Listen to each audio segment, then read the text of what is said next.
অন্যায় করে তাদের আওয়াজ রেজ করা এটা তো অন্যায়। যারা বলে যে গত সরকারই ভালো ছিল, এর মানে তারা কি মৌনভাবে এই যে যে হত্যাকাণ্ড আছে, গণহত্যা আছে, এদেরকে সাপোর্ট দিতেছে? তারা তো 15 বছরের শাসন কায়েম করছে, আপনারা কিন্তু সে পর্যন্ত যেতে পারেন নাই।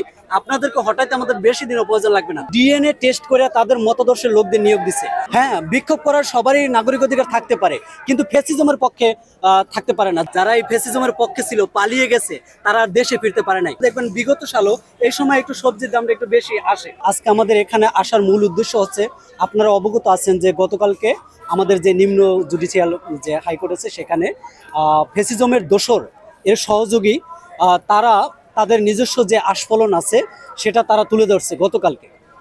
তো তারা হয়তো বা ভেবেছিল যে আমরা বৈষম্য বিরোধী ছাত্র আন্দোলনের পক্ষে যারা ছিলাম তারা হয়তো বা ঘরে ফিরে গেছি, পড়ার টেবিলে ফিরে গেছি। তাদের এই জন্য আমরা এখানে আসছি তাদেরকে একটা মেসেজ দিতে, যে তাদেরকে জানিয়ে রাখতে চাই যে কোনো অন্যায় এই ফ্যাসিজমের পক্ষে যারা কথা বলবে তাদের বিরুদ্ধে আমরা সবসময় আছি। এটার জন্য আমরা এখানে আছি এবং তাদের পদত্যাগের দাবিতে আমরা এখানে উপস্থিত হয়েছি। হ্যাঁ, বিক্ষোভ করার সবারই নাগরিক অধিকার থাকতে পারে, কিন্তু ফ্যাসিজমের পক্ষে থাকতে পারে না। যে মেচাকার হয়ে গেছে, আপনারা জানেন যে অগাস্টের 5ই আগস্ট পর্যন্ত আমাদের প্রায় 650-র উপরে আমাদের শিক্ষার্থীরা মারা গেছে, হাজার হাজার পঙ্গুত্ব বরণ করছে। যারা এই মেচাকারের সাথে জড়িত তারা তো অধিকার রাখে না। তাদেরকে মানে বিচারের আওতায় আনবো, সেটার অপেক্ষা করতে হবে তাদের। আমার মতে তারা চুপ থাকা উচিত। অন্যায় করে তাদের আওয়াজ রেজ করা এটা তো অন্যায়, আর বড় ধরনের একটা অন্যায়। আচ্ছা, এখানে একটা বিষয় কাজ করবে, সংঘবদ্ধ বিপদটা দেখেন। 15 বছরে গঠিত একটা অনিয়ম যে চেইন আছে, সেটা 2 দিনে ভেঙে ফেলা সম্ভব না। তারা এই দীর্ঘ 15 বছরে এমনভাবে মানে ডিএনএ টেস্ট করে তাদের মতাদর্শের লোকদের নিয়োগ দিছে। আর আমরা এই আন্দোলনটা যেহেতু তাদের উচ্চ পদস্থ যারা ফ্যাসিজমের যে মূল কথা শেখ হাসিনা, স্বৈরাচারী শেখ হাসিনা, তাকে হটিয়ে দিছি। ইনশাল্লাহ তাদেরকে যারা এর সাথে জড়িত আছে তাদেরকে আস্তে আস্তে চিহ্নিত করে তাদেরকে সরাতে হবে। একটা দীর্ঘ প্রসেস, এটা 2 দিনে সম্ভব না। এজন্য তারা একটু মাঝে মাঝে ফিরে আসার চেষ্টা করবে, কখনো আনসার, কখনো রিক্সা, এরকম আসার চেষ্টা করবে। কিন্তু আমরাও ঘরে ফিরে যাব না।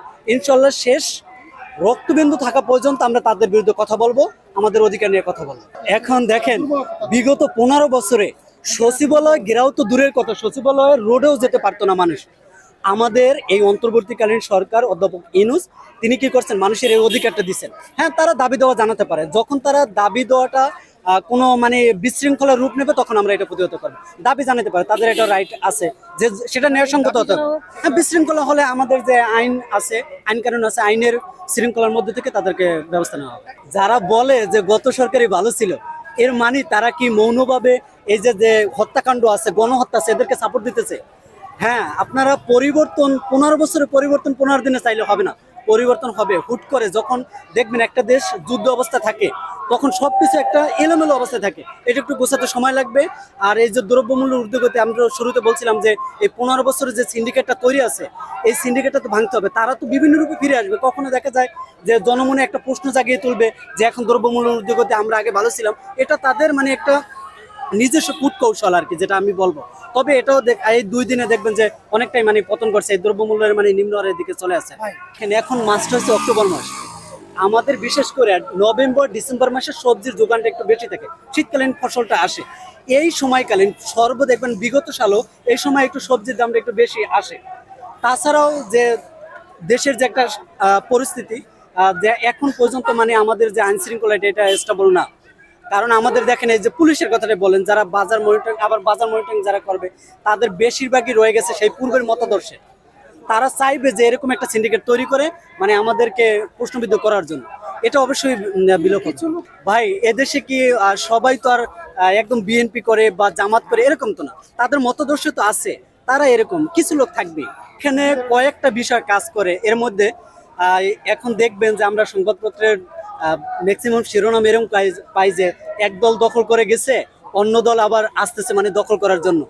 আমরা বৈষম্য বিরোধী ছাত্র আন্দোলনের পক্ষ থেকে আরো একটা মেসেজ দিতে চাই, যারা যারা দখল করে এতদিন ছিল তাদেরকেও হটিয়েছি আমরা। এখন যারা এরকম চিন্তা ভাবনা করতেছে যে দখল করবে, তাদেরকে আমরা হটাবো ইনশাল্লাহ। আর আরো একটা বলতে চাই যে তারা তো 15 বছরের শাসন কায়েম করছে, আপনারা কিন্তু সে পর্যন্ত যেতে পারেন নাই। আপনাদেরকে হটাইতে আমাদের বেশি দিনও প্রয়োজন লাগবে না। বাংলাদেশ তথা বিশ্বে এরকম প্রতিবিপ্লব কম আছে। যারা এই ফ্যাসিজমের পক্ষে ছিল, পালিয়ে গেছে, তারা আর দেশে ফিরতে পারে নাই। অনেক ক্ষেত্রে দেখা যায় তাদের দেশে মাটিও পায় নাই। তারা প্রতি বিপ্লব তো দূরের কথা, এটা সম্ভব না, তারা মানে ঘুমের ঘরে আছে। সংবাদ, ফিচার ও অনুষ্ঠানের জন্য ভিজিট করুন সংবাদ প্রকাশের ওয়েবসাইট এবং যুক্ত থাকুন ফেসবুক পেজ ও ইউটিউব চ্যানেলের সঙ্গে।